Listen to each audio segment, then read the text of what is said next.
What's up, everybody? Happy Monday. Hope all of you are having a great morning slash soon to be afternoon so far.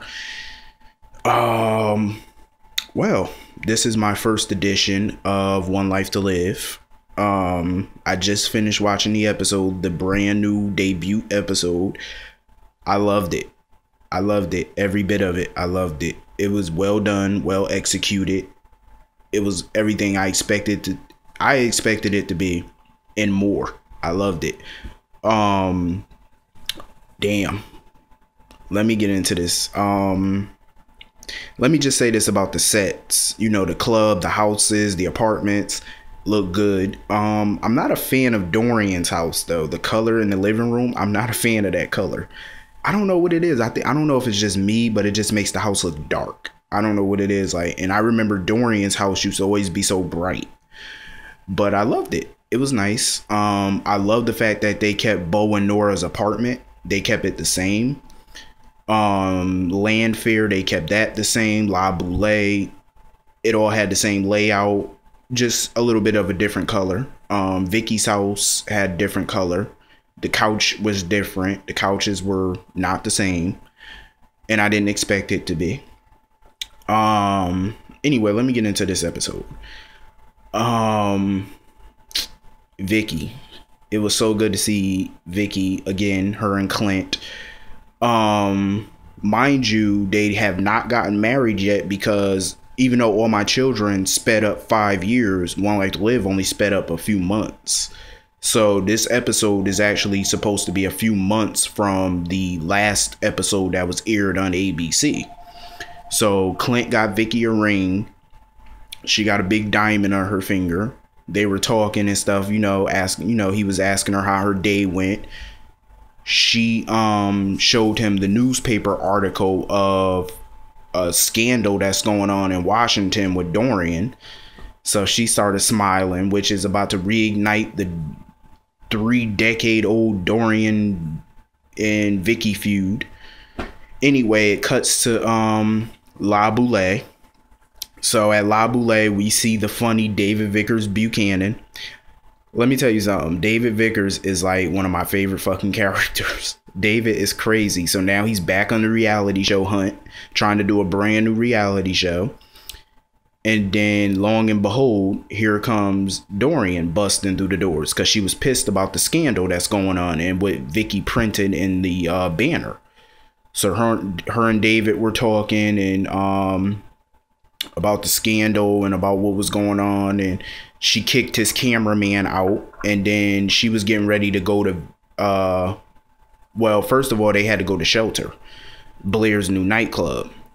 So the cameraman, she said a few words in the camera for Blair, and then she realized Vicky was the one that printed the story and the banner because it's her newspaper. So she was on her way to Vicky's house. So David was asking her, was she gonna go to Shelter with him, but she couldn't go right now because she wanted to go to Vicky's. So anyway, then we hear some yelling and some drama between Bo, Nora, and Matthew, because apparently Bo found some oxy, some pills in Matthew's room or whatever. He found some pills. So they got into a big argument. Bo and Nora wanted to know where he got the pills from. Matthew wouldn't snitch. He was like, you told me to be loyal or whatever like that. He wouldn't tell him where he got it from. So Bo was yelling at him, and Matthew was telling him, well, he had to go to Shelter nightclub. And Bo told him, as long as you live in my house, you're going to do as I say. So Matthew walks out the door. I have to agree with Bo. I am so tired of Matthew, that little bastard. You know how much Bo, Nora, and Clint sacrificed to protect Matthew from going to prison when he shot Eddie Ford? Bo and Nora damn near put their careers on the line for this kid to protect him. And now you're running around selling dope? That shit wouldn't fly with me. I would have threw his little ass right on out my apartment. He want to act grown, be grown. But, but he wouldn't be living in my house doing that shit. Hell no. So Matthew left, and that's when Jeffrey King, you know, he's trying to work for the Banner. He had a meeting with Vicki about working for the Banner because he's the one that got the story about Dorian. So he meets up with Matthew at the apartment because he was supposed to be staying with Matthew at Bo and Nora's place. So they go to shelter, and while they're on their way to shelter, Destiny walks up to the club, and the new Destiny looks hot. I miss the old Destiny though, but the new one is gorgeous from head to toe. So she goes in there with her little outfit on. I call it the tramp outfit, but I'm just saying because, you know, don't nobody that age need to be dressing like that. But anyway, she goes into the club. Matthew and Jeffrey walk up in the club. Matthew bumps into Destiny, and they get into it about the baby and stuff like that because Matthew not handling his responsibilities with the baby. So he's pretty much a deadbeat dad. So when Jeffrey walked up and was wondering what was going on, he was like, "Who was that?" Here go Matthew talking about, "Oh, that's my baby mom." I'm like, why did he say it like that? I just bust out laughing when he said my baby mom. I'm like, did he have to say it like that? But anyway, we go to Taya's house. Back at Taya's house, Taya was walking around the baby room, you know, the baby that she lost. I feel so bad for Taya. Like, I know she really desperately wanted that baby. I feel so horrible for her. So she goes to the baby's room. Dani walks in, and, you know, she's trying to get her mother's attention and see if her mother likes her outfit, but her mother's not really paying her no mind. So Dani's kind of frustrated with Taya because she feels like she's losing her mother. And, you know, that's a hard thing to deal with. But I feel bad for Taya, though. So anyway, they get to the club. Well, before they get to the club, we go to a shot at the airport, and it looks like Todd Manning is getting into his car on his way to Capricorn, which is now shelter. But then we see some guy running down the stairs or something, some two guys fighting, and we see a symbol on his hand. I'll get to that later. So anyway, they get into it. Blair sees some young dude sitting at the bar and trying to hit on the young boy, and the young boy was like, "Oh, sorry, I don't do cougars," or whatever. I was like, damn, Blair just straight got dissed. It felt like on this episode, a lot of the older people that was on this show that used to get it in when the original One Life to Live was around ain't getting it in no more. Blair used to have sex with so many young boys on this show, like younger men than her.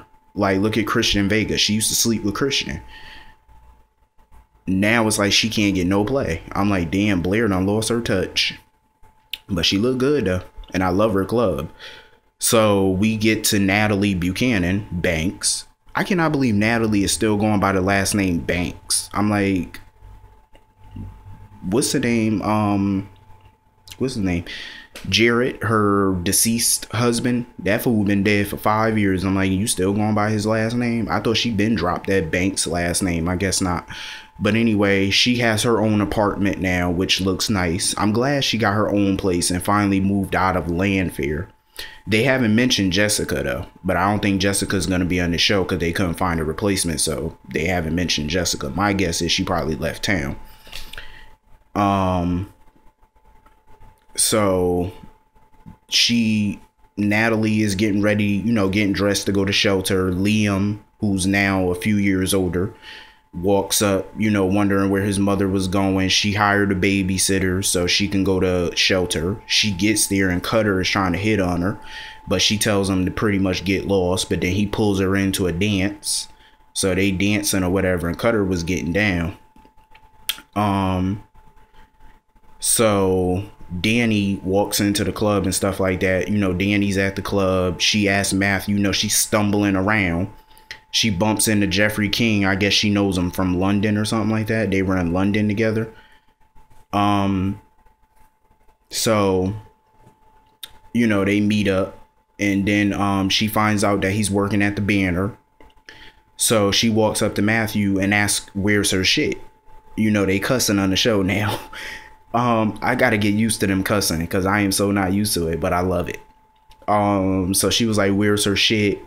You know, her oxy, the pills that Bo took from Matthew. She was wondering where those was. And Matthew was like, you know, his dad took it. She was like, oh, I didn't know your dad takes oxy. That shit was funny as fuck. So I guess she's strung out on pills now, which doesn't this storyline remind you of Cole Thornhart when he was strung out on pills? But anyway, she's strung out on pills. David Vickers walks up in this little 1970s suit. That, you know, that little suit John Travolta wore in that movie back in the day. For y'all older people, y'all know what movie I'm talking about. He dancing and stuff like that, trying to get into the club, and the bouncer was like, yeah, you got to be kidding. So now David old ass can't get in the club. So Taya comes up in the club, and her and Blair hug. She telling Blair that she loved the club. Blair felt like she was at the club babysitting because all them young people that's up in there. I'm like, Blair, that's what happens. You get older. And in your case, you got hella old because you can't even pull a young dude no more like you used to. So Taya looked good. Dani was trying to hide from her mother. Dani's stumbling around. Todd comes up in there, pushes the bouncer out the way. So the security guards got him hemmed up on the stairs. And Blair was wondering what the hell was Todd doing at her club. And he just straight up walked up in the club talking about he was looking for Dani. And he bumped into Jack. Little bastard. I can't stand Jack, man. Little shit. So Jack was asking Todd what the hell was he doing there. And he was looking for Dani. But I'll get to that in a minute. Clint shows up to Bo and Nora's apartment. It is so good to see Bo, Nora, and Clint on better terms than they were before. Because you remember the shit that went down with Bo, Clint, and Nora back when the old One Life to Live was around. All that craziness. But it's good to see them on good terms again. So Clint was telling them about the wedding with him and Vicki that they haven't settled on a date yet. But he wants Bo to be his best man. And they hugged. I was so happy about that because it's about time.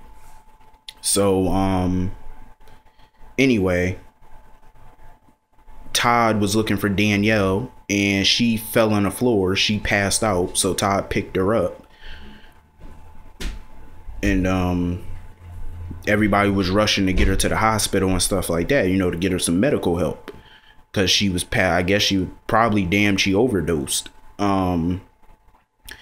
So long and behold, before the screen goes black, I'll be damned, we see Victor Lord Jr.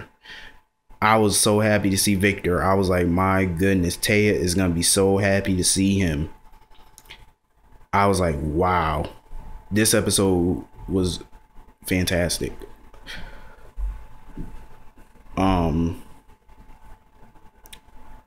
I watched the first episode of All My Children.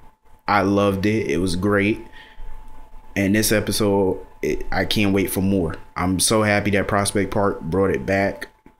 And did you all know that Prospect Park owns the rights to General Hospital? They own the licensing rights to GH. So therefore, if ABC ever cancels General Hospital, Prospect Park has the legal right to pick up that show. I didn't know that until now. So, but anyway, this episode was great. I'll see you all tomorrow. Have a great day. See you all tomorrow.